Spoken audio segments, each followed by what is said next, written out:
सुप्रभात बच्चों। आज मैं इस वीडियो में अलंकार के संदर्भ में अपना विचार प्रस्तुत करने जा रहा हूं।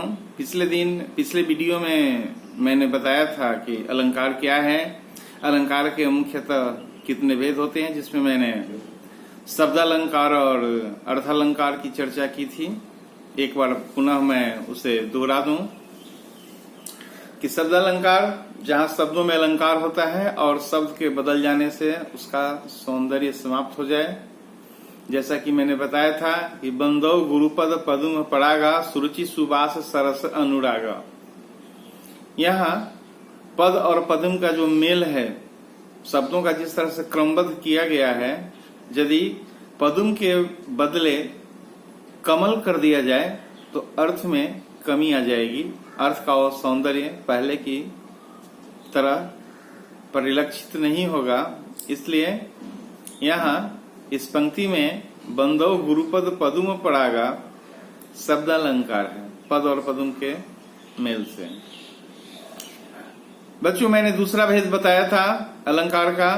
मुख्य भेद वह था अर्थालंकार, जहाँ अर्थ के कारण अलंकार दृष्टिगोचर हो, यानी शब्द बदल भी जाए लेकिन अर्थ में कोई कमी नहीं आए। उस उक्ति के माध्यम से, अर्थ के माध्यम से उसमें हम सौंदर्य देखते हैं, काव्यात्मक सौंदर्य की बात हो रही है, तो इन स्थितियों में अर्थालंकार होता है। जैसे कि मखमल के झूल पड़े हाथी सा टीला, वाकई राजा के शौर्य का चित्रण है और इस पंक्ति में अर्थालंकार जरूर दिखता है। इसके बाद जो तीसरा मुख्य भेद था वह था उभयालंकार, यानी जहां शब्द और अर्थ दोनों के कारण रमणीयता हो। जाहिर सी बात है कि इससे पहले हमने देखा कि शब्दों में किस तरह रमणीयता हुआ करती थी और अर्थों की भी रमणीयता को हमने बखूबी देखा। इसके बाद जो तीसरा भेद है वह शब्द और अर्थ दोनों के कारण जहां अलंकार परिलक्षित होता है उसे हम कहते हैं उभयालंकार। तो बच्चों, इस तरह अलंकार के मुख्य तीन भेद हो गए, जहां हमने देखा शब्दालंकार, अर्थालंकार और उभयालंकार। अब क्रम से और विस्तृत चर्चा होगी। सबसे पहले हम शब्दालंकार को लें। सीबीएसई पाठ्यक्रम के अनुसार क्लास 10वीं में, कक्षा 10वीं में खास तौर से जो अलंकार पढ़ने हैं उसमें सबसे पहला है अनुप्रास। बच्चों, अनुप्रास शब्दालंकार का भेद है। अनुप्रास की परिभाषा होती है जहां वर्णों की आवृत्ति हो, यानी वर्णों की आवृत्ति को अनुप्रास कहते हैं। जाहिर सी बात है कि किसी पंक्ति में एक वर्ण की बार बार पुनरावृत्ति हो रही हो। ऐसी पंक्तियां आपने जरूर देखी होगी, लेकिन चूंकि अलंकारों की जानकारी नहीं है इसलिए आप बखूबी उसे विस्मृत कर रहे होंगे कि आखिर ये क्या है, ऐसा क्यों होता है। जैसे ये कहा जाए कि कल कामन कुंडल मूड़ पखा उड़पे बनमाल विराजती है। कल कानन कुंडल मोड़ पखा उड़पे बनमाल विराजती है। यहाँ इस पंक्ति में बच्चों हम देख रहे हैं कि क और ब वर्ण की आवृत्ति हो रही है और इस तरह एक ही वर्ण की आवृत्ति यदि बार बार हो तो उसे हम कहते हैं कि यह अनुप्रास है। यानी अनुप्रास में वर्णों की आवृत्ति होती है और उसी आवृत्ति के कारण सौंदर्य उपस्थित होता है। तो बच्चों, ये स्पष्ट हो गया होगा। दूसरा उदाहरण लें। जो खग हो तो बसेर करो कली काली कूल कदम्ब की डारन। जो खग हो तो बसेर करो मिली काली कूल कदम्ब की डारन। यहां भी क वर्ण की आवृत्ति को हम बखूबी देख रहे हैं। तो इस तरह से ऐसे उदाहरण जहां भी हो हम आश्वस्त होंगे कि इसमें अनुप्रास अलंकार है और इस तरह से काव्यात्मक सौंदर्य है, काव्यात्मक रमणीयता है। अगला जो अलंकार पढ़ना है वह है यमक। बच्चों, यमक की जो परिभाषा होती है, शब्दों की अनेक बार भिन्न अर्थों में आवृत्ति यमक अलंकार है। यानी किसी पंक्ति में एक ही शब्द बार बार आवृत होते हैं, उनकी पुनरावृत्ति होती है, लेकिन उसके अर्थ अलग हो जाते हैं। जाहिर सी बात है कि ऐसी पंक्तियां काव्य जगत में, हिंदी साहित्य में अनेक हैं। और उसमें कुछ उदाहरण आपके सामने इस तरह से है कि कवि कहे बेनी बेनी ब्याल की चुराई लेनी। यहाँ इस पंक्ति के माध्यम से कवि ने यह बताने का प्रयास किया है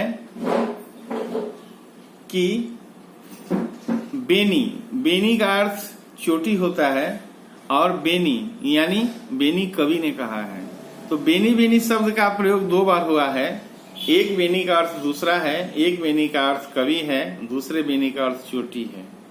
तो इस तरह से यहाँ बेनी शब्द की आवृत्ति में यमक अलंकार दृष्टिगोचर होता है, क्योंकि उसकी परिभाषा ही है कि शब्द की अनेक बार भिन्न अर्थों में आवृत्ति यमक अलंकार है। दूसरा उदाहरण लिया जाए, कनक कनक ते सौगुनी मादकता अधिकाय, उही खाए बौराय नर इहे पाए बौराय। कनक कनक ते सौगुनी। बच्चों, यहाँ कनक कनक शब्द की दो बार आवृत्ति हुई है। पहले कनक का अर्थ है धतुरा और दूसरे कनक का अर्थ है सोना। जाहिर सी बात है कि यदि कोई इंसान धतूरा एक नशा से जुड़ा हुआ पदार्थ है, जिसे खाने के बाद इंसान नशे में आ जाता है और अपना सुध बुध खो बैठता है। और जो दूसरा कनक है उसका अर्थ है सोना। यदि किसी व्यक्ति के पास अपार स्वर्ण भंडार हो तो फिर वह भी सोचता कुछ और है, करता कुछ और है, उसके पांव जमीन पर नहीं पड़ते।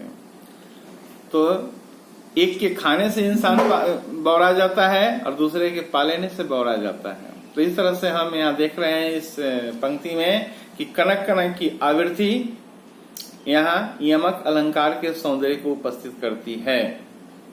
दूसरा उदाहरण लिया जाए कि काली घटा का घमंड घटा। काली घटा, काली घटा यानी काले बादल, और घमंड घटा, घटा जो अंतिम घटा है उसका अर्थ होता है कम हो जाना, टू डिक्रीज। यानी यहाँ बच्चों ये देखने की बात है, ये समझने की बात है कि एक ही पंक्ति में काली शब्द का दो बार प्रयोग किया गया है, और इस तरह के इन शब्दों के प्रयोग से काव्यात्मक सौंदर्य उपस्थित हो रहा है, जिससे हम यमक अलंकार की संज्ञा देते हैं। यहाँ हम देख रहे हैं कि पहले काली का अर्थ काले बादल से है, काली घटा का अर्थ काले बादल से है, और दूसरे काली घटा का अर्थ कम होने से है। तो घटा शब्द की दो बार आवृत्ति ये बता रही है कि यहाँ पर यमक अलंकार है। तीसरा जो अलंकार पढ़ना है बच्चों वह है उपमा। उपमा का अर्थ होता है उपमा, उप माने समीप, माप माने मा माने तौलना, यानी समीप से नापना या तौलना। उपमा की परिभाषा इस प्रकार दी जाती है कि दो भिन्न पदार्थों के सादृश्य प्रतिपादन को उपमा कहते हैं। यानी एक वस्तु के समीप दूसरी वस्तु को रखकर उसकी समानता प्रतिपादित करना उपमा कहलाता है। जैसे कि उदाहरण लिया जाए कि पीपर पात सरिसमन डोला। पीपर यानी पीपल के पत्ता, पीपल का जो पत्ता होता है उसे पीपर पात कहा जाता है, और सरिस यानी समान, ये सब उपमा के वाचक पद हैं। यहाँ ये जानना जरूरी है कि इस पद में मन उपमेय है, पीपर पात उपमान है, डोला साधारण धर्म है, और सरिस वाचक पद है। दोस्तों, उपमा अलंकार को थोड़ा गौर करके समझने की आवश्यकता है, क्योंकि उपमा अलंकार के 4 अंग होते हैं: उपमेय, उपमान, साधारण धर्म और वाचक पद। उपमेय का अभिप्राय है जिसकी तुलना की जा रही है, उपमान का अभिप्राय है जिससे तुलना की जा रही है, और जो साधारण धर्म है यानी जिस धर्म गुण की हम बात कर रहे हैं, उस पंक्ति में जिस धर्म की बात की जा रही है। और जो चौथा है वाचक पद, यानी उपमा में तरह तरह के वाचक पद का प्रयोग होता है। और जो वाचक पद है वे कुछ इस तरह है, जैसे कि सा, सी, से, जैसा, जैसी, सम, सरिस, सदृश, समान, तुल्य, ऐसा आदि, ये सब उपमा के वाचक पद हैं। तो बच्चों बखूबी हमने जाना कि उपमेय जिस पदार्थ की समता किसी दूसरे पदार्थ से की दिखाई जाए वह उपमेय है, अर्थात जिसकी उपमा दी जाए वह उपमेय है। उपमेय प्रायः उपमान से कम गुण वाला होता है। तो जाहिर सी बात है, हमने बखूबी समझा कि उपमेय क्या है। दूसरा बच्चों जो अंग है वह है उपमान। उपमेय की जिस पदार्थ से समता दिखाई जाए उसे उपमान कहते हैं। जाहिर सी बात है कि उपमेय से उपमान ज्यादा गुण वाला होता है। और तीसरा है साधारण धर्म। यहाँ धर्म का अर्थ गुण है। उपमेय और उपमान के बीच पाए जाने वाले सामान्य गुण या विशेषता को साधारण धर्म कहते हैं। और वाचक पद उपमेय और उपमान के बीच समता बताने के लिए जिस शब्दों का प्रयोग होता है उसे वाचक पद कहते हैं। जैसे एक छोटा सा उदाहरण लिया जाए बच्चों, मुख चंद्रमा के समान सुंदर है। यानी इस पंक्ति में ये बताने की कोशिश की जा रही है कि किसी नायक या किसी नायिका का मुख चंद्रमा की तरह सुंदर है। पंक्ति है कि मुख चंद्रमा के समान सुंदर है। सबसे पहले ये हम जाने कि इस पंक्ति में क्या क्या है। तो पहला है मुख। मुख उपमेय है क्योंकि मुख की हम तुलना करने जा रहे हैं। किससे करने जा रहे हैं बच्चों? चंद्रमा से करने जा रहे हैं। यानी मुख यदि उपमेय है तो चंद्रमा उपमान हुआ। और जो सुंदर है वह है साधारण धर्म, यानी सौंदर्य की बात की जा रही है। मुख में भी सौंदर्य है, चाहे किसी नायक का हो या किसी नायिका का हो। और चंद्रमा में सौंदर्य तो है ही, बखूबी आपने देखा ही है। और जो वाचक पद है वह है समान।